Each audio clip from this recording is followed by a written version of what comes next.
The role of faith and values has been on the decline in America. What has changed and how has it changed? Find out right now on Be the People. I believe in America. I'm not giving up on the land I love. I believe in one nation strong, where my heart belongs, where I call my home.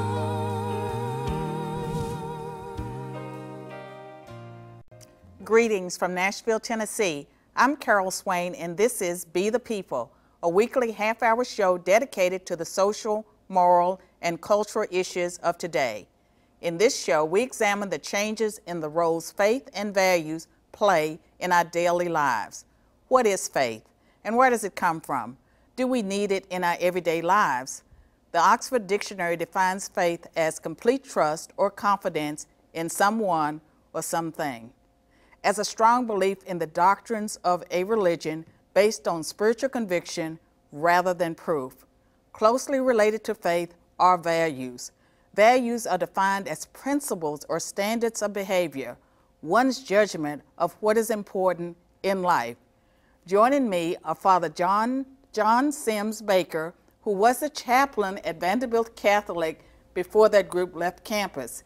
He is now pastor at St. Mary of the Seven Sorrows, and Dr. Paul Lim, associate professor of the history of Christianity at Vanderbilt University. Welcome, gentlemen.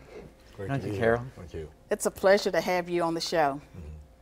Father Baker, I know that you've been in the ministry for a long time and you deal with faith and values on a daily basis. What would you like to tell our audience about your thoughts on this important topic? Well, I think you began the program saying, what has changed in our culture and our society. I think one of the things that maybe has changed in that area is a insistence, at least in some areas or some quarters, that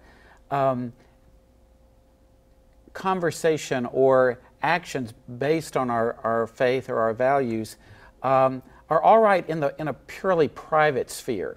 And you can exercise those things, but they're not legitimately brought forward in the public sphere, in public discourse, in even public display, even, and so that's a sort of a privatization or a marginalization of discussion and based on faith and values in the public sphere. And I think you referenced the sort of the controversies that we went through last year at Vanderbilt. Actually, I'm still there, believe it or not. But and I think that was sort of a microcosm of this same thing. That I think the university administration is quite content for religious believers to pretty much do whatever they want to do privately, but not to be able to maybe express that and maybe most especially live it, or be encouraged to live it. Let's hear what Dr. Lim has to say about when did we move away from being a society where it was okay to be open about your faith and values? Well, I think that's a complicated question. Well, you're a historian, so you sure. can handle it. Sure, okay. Well, so I have in mind this dialogue/debate between the current Pope Benedict XVI, when he was Cardinal Ratzinger, that he had with Jürgen Habermas. A conversation around secularization and role of faith, and that was later on published as the dialectics of secularization. I think Europe, where I did my PhD in England, has become predominantly secular. But do you think America is becoming another Europe, and is that good or bad in your assessment? Right. I think you can answer it in both ways, actually. No, but how do you answer it? Well, I think so. I'll answer it this way, and this is somewhat of a controversial point. I don't know that America has to be a Christian nation. I think America has to be a nation of Christians, if you want to put it in that specifically Christian lingo.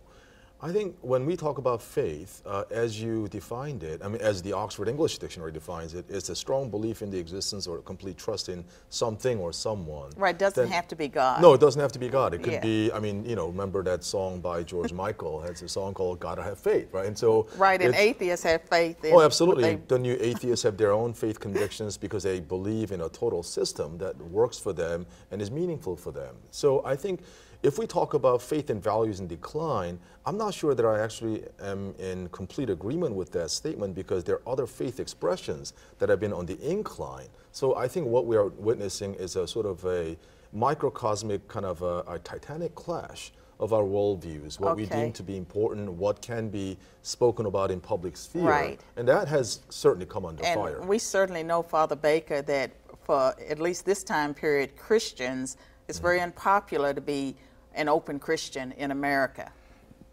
Well, it does seem to be that there is sort of a different category for Christians, I think, at this time.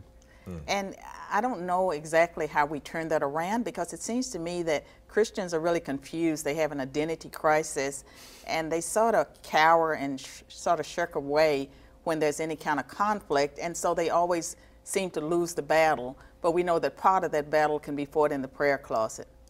Well, that's certainly true. We're going to take a break. We'll share more about faith and values in America and get a perspective from Dr. Richard Land of the Southern Baptist Convention in just a moment. This is Be the People.